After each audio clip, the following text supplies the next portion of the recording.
everyone. இன்னைக்கான cinema success நிகழ்ச்சியில் உங்களுக்கான சூப்பரான 6 நியூஸோட தான் நான் உங்க நவீன் வந்திருக்கேன். வாங்க வீடியோக்குள்ள போலாம்.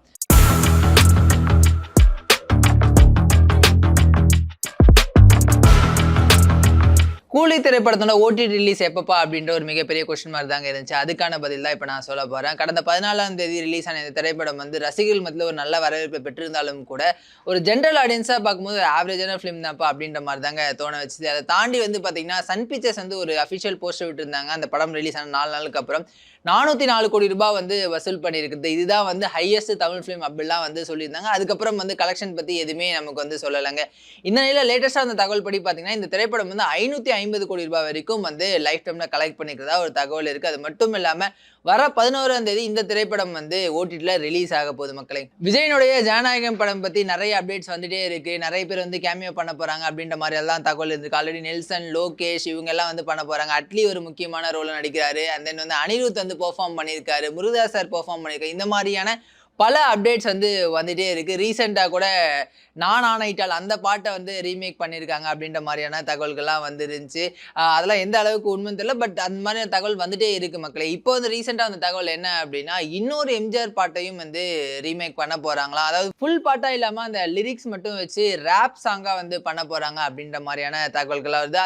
அது மட்டும் இல்லாமல் மிக முக்கியமான ஒரு சீன்ல இந்த பாட்டு பிளேஸ் பண்ணப்படுது அப்படின்ற மாதிரிலாம் சொல்லியிருக்காங்க. மிஷ்கின் ஒரு மிகச்சிறந்த இயக்குனர் அப்படின்றதுல எந்த ஒரு மாற்று கருத்துமே இல்லை. இன்னொரு பக்கம் பார்த்தீங்கன்னா கீர்த்தி சுரேஷ் இவங்களும் ஒரு மிகச்சிறந்த நடிகை, தேசிய விருது தான் வாங்கியிருக்காங்க. இவங்க 2 பேரும் சேர்ந்து ஒரு திரைப்படம் நடித்தா எப்படி இருக்கும், அதுதான் இப்போ ஒரு நியூஸாக போயிட்டு இருக்கு. ஏன்னா அந்த மாதிரி ஒரு திரைப்படம் இப்போ உருவாகிட்டு இருக்கு. ஆல்ரெடி செல்வராகவன் அவர்களோட சேர்ந்து பார்த்தீங்கன்னா சாணி காகிதம் அப்படின்ற ஒரு படத்தில் கீர்த்தி சுரேஷ் மிரட்டி இருந்தாங்க.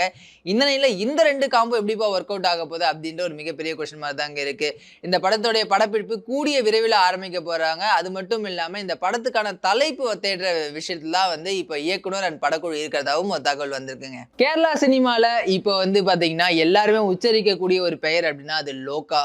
ஏன்னா இந்த திரைப்படம் வெறும் 30 கோடி ரூபாய் பட்ஜெட்ல தயாரிச்சு இன்னைக்கு 120 கோடி ரூபாய் வரைக்கும் இந்த திரைப்படம் வசூல் பண்ணியிருக்குங்க. இந்த படத்தினுடைய ப்ரொடியூசர் நடிகர் துல்கர் சர்மா நேற்று அதனுடைய சக்ஸஸ் மீட் நடந்துச்சு. அதில் பேசும்போது கண்கலங்கி தான் பேசியிருந்தாரு. இந்த திரைப்படம் எனக்கு எவ்வளோ வசூலை கொடுத்தாலும் அந்த எல்லா பணத்தையுமே நான் இந்த படத்தினுடைய செகண்ட் பார்ட் எடுத்து தான் போட போகிறேன் அப்படின்ற மாதிரியான விஷயங்கள்லாம் சொல்லியிருந்தேன். அது மட்டும் இல்லாமல் கல்யாணி பிரியதர்ஷன் தான் இப்போ hot topic of Indian cinema அப்படின்னே சொல்லலாம்.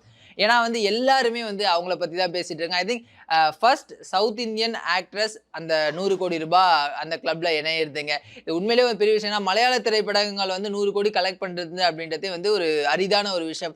தமிழ் இண்டஸ்ட்ரியாக இருக்கட்டும், தெலுங்கு இண்டஸ்ட்ரியாக இருக்கட்டும், இவங்களாம் ஈஸியாக கலெக்ட் பண்ணாங்க. பட் மலையாள இண்டஸ்ட்ரியை பொறுத்த வரைக்கும் அது ரொம்ப ரேரான ஒரு விஷயம் தான். அந்த நிலையில் ஒரு ஃபீமேல் ஓரியன்டாக இந்த படம் 100 கோடி ரூபாய் கலெக்ட் பண்ணிடுது அப்படின்றது உண்மையிலேயே பாராட்டக்கூடிய ஒரு விஷயம் தாங்க. உதயநிதி ஒரு கல் ஒரு கண்ணாடி படத்தின் மூலயமா ஹீரோவா அறிமுகமானார். அதுக்கப்புறம் பல திரைப்படங்கள் நடிச்சார். இறுதியா மாமன்னன் திரைப்படம் நடிச்சாரு. அதன் பிறகு அரசியல், அதுக்கப்புறம் எம்எல்ஏ, இன்னைக்கு துணை முதல்வரா இருக்காரு. அவரை தொடர்ந்து அவருடைய மகன் இன்பநிதி இப்ப நடிக்க வராருங்க. அவர் முக்கியமான ஒரு இயக்குனர் படத்தை நடிக்க போறாரு. அது யாரு அப்படின்றதான் இப்போ ஒரு மிகப்பெரிய கொஸ்டின் மார்க். ஏன்னா நிறைய இயக்குனர்களோட பேர் அடிபடுது. ஒரு சிலர் மணிரத்னம் அப்படின்னு சொல்றாங்க, வெற்றிமாறன் சொல்றாங்க. இந்த மாதிரி நிறைய ஸ்பெகுலேஷன்ஸ்லாம் போயிட்டு இருக்கு. இந்த நிலையில தனுஷ் நேற்று ஒரு ட்வீட் போட்டிருந்தாரு. இந்த மாதிரி இட்லி கடை படத்தை ரெட் ஜெயண்டா ரிலீஸ் பண்ண போறாங்க அப்படின்ட்டு. இது என்னப்பா ஆச்சரியம் அப்படின்னு கேட்குறீங்களா? இல்லைங்க, அந்த எப்பவுமே அந்த ரெட் ஜெயண்ட் லோகோ வரும்போது உதயநிதி ஸ்டாலின் பிரசன்ஸ் அப்படின்னு தான் வரும். பட் இந்த முறை பார்த்தீங்கன்னா இன்பன் உதயநிதி வழங்கும் இட்லி கடை அப்படின்னு போட்டிருந்தாங்க.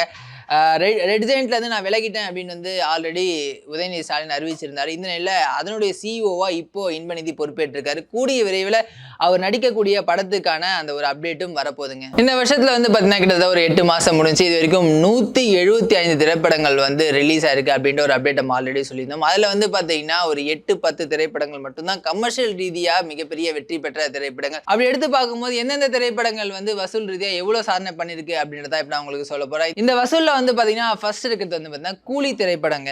அந்த திரைப்படம் பார்த்தீங்கன்னா 515 கோடி ரூபாய் வரைக்கும் இது வரைக்கும் கலெக்ட் பண்ணியிருக்கு. குட் பேட் அக்லி திரைப்படம் 280 கோடி ரூபாய் கலெக்ட் பண்ணியிருக்கு. டிராகன் திரைப்படம் 150 கோடி ரூபாய் கலெக்ட் பண்ணியிருக்கு. விடாமுயற்சி திரைப்படம் 145 கோடி ரூபாய் கலெக்ட் பண்ணியிருக்கு. குபேரா திரைப்படம் 130 கோடி ரூபாய் கலெக்ட் பண்ணியிருக்கு. தலைவன் தலைவி திரைப்படம் பார்த்தீங்கன்னா 102 கோடி ரூபாய் கலெக்ட் பண்ணியிருக்கு. ரெட்ரோ திரைப்படம் 100 கோடி ரூபாய் கலெக்ட் பண்ணியிருக்கு. தக் லைஃப் 97 கோடி ரூபாய் கலெக்ட் பண்ணியிருக்கு. டூரிஸ்ட் ஃபேமிலி 91 கோடி ரூபாய் கலெக்ட் பண்ணியிருக்கு. அண்ட் விக்ரம் அவர்களுடைய வீர தீர சூரன் திரைப்படம் 70 கோடி ரூபாய் கலெக்ட் பண்ணியிருக்கு. இந்த லிஸ்ட்டை பார்க்கும்போது எனக்கு ரொம்ப ஆச்சரியத்தை கொடுத்த திரைப்படம் அப்படின்னா கண்டிப்பா அது வந்து டிராகன் தாங்க. ஏன்னா வந்து ஒரு சின்ன பட்ஜெட் பிரதீப் மாதிரியான ஒரு இளம் ஹீரோ கண்டென்ட் மட்டுமே நம்பி எடுத்த ஒரு திரைப்படம் இவ்வளோ கோடி ரூபாய் வசூல் பண்ணுது அப்படின்றது வந்து உண்மையிலே பெரிய விஷயம். அதே மாதிரி தான் டூரிஸ்ட் ஃபேமிலிக்கும் பல எதிர்பார்த்த திரைப்படங்கள் ஓடல அப்படின்றது தாங்க உண்மை. சரி, இந்த லிஸ்ட்டை பத்தி நீங்க என்ன நினைக்கிறீங்க அப்படின்றத கீழே கமெண்ட் பண்ணுங்க. மற்றொரு நிகழ்வில் உங்களை சந்திக்கும் வரை உங்களை விடைபெறுவது உங்கள் நவீன். தேங்க்யூ.